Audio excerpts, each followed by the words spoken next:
আওয়ামী লীগ নিষিদ্ধের দাবিতে রাজধানীর শাহবাগ মোড়ে ব্লকেট কর্মসূচি পালন করছে বিভিন্ন রাজনৈতিক দল। এ নিয়ে আরো জানাতে শাহবাগ থেকে যোগ দিয়েছেন সহকর্মী আরাফাতুর রহমান। আরাফাত, বলবেন যে ব্লকেট কর্মসূচি প্রভাব কিরকম পড়েছে, বিশেষ করে যান চলাচলে আশপাশের যে সড়কগুলো রয়েছে এবং সেখানে বেশ কয়েকটি হাসপাতাল কিন্তু রয়েছে, সেগুলোর কার্যক্রমে কি ধরনের প্রভাব পড়েছে?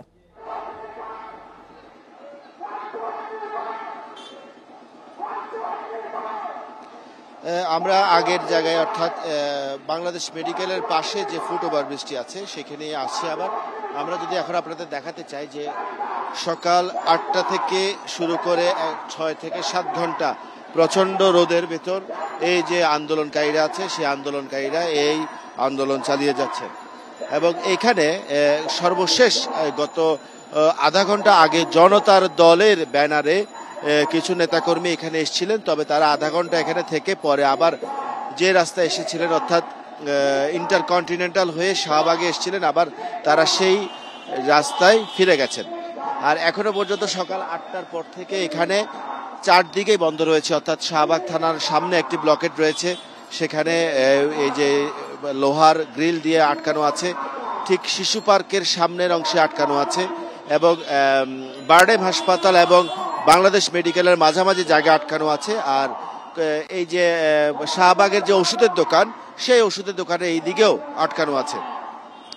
এখানে আমরা যেটি দেখলাম, আপনি জানেন যে বাংলাদেশের সবচেয়ে বড় যে মেডিকেল বিশ্ববিদ্যালয়, সেই বিশ্ববিদ্যালয় এখানে রয়েছে এবং বারডেম হাসপাতাল আর ইব্রাহিম কার্ডিয়াক দুটি রয়েছে।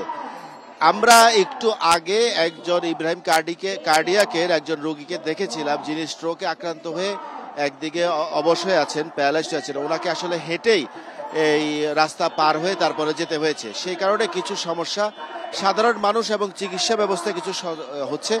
তবে এখানে যে আন্দোলনকারীরা আছেন, তাদের যে ভলান্টিয়ার্সরা আছেন, তারা অবশ্য বিভিন্ন জায়গাতে যেখানে অ্যাম্বুলেন্স চলাচল করে, বিশেষ করে ঢাকা মেডিকেল থেকে শাহবাগ থানা হয়ে যে অ্যাম্বুলেন্সগুলো চলাচল করে, সেই অ্যাম্বুলেন্সগুলোকে সরিয়ে দিচ্ছে। তবে এখনো পর্যন্ত তাদের আগের দাবি যে জায়গা ছিল, সেই দাবিতে এখনো তারা অটল আছেন, অর্থাৎ শেখ হাসিনাকে, আওয়ামী লীগকে ব্যান করতে হবে এবং আওয়ামী লীগের যে রাজনীতি, সেই রাজনীতিকে স্থগিত করতে হবে, ব্যান করতে হবে, সেটি যে ফরম্যাটেই হোক করতে হবে। না করা পর্যন্ত তারা এই ধরনের অবস্থান কর্মসূচি চালিয়ে যাবেন বলে বারবারই মাইকে ঘোষণা দিচ্ছেন।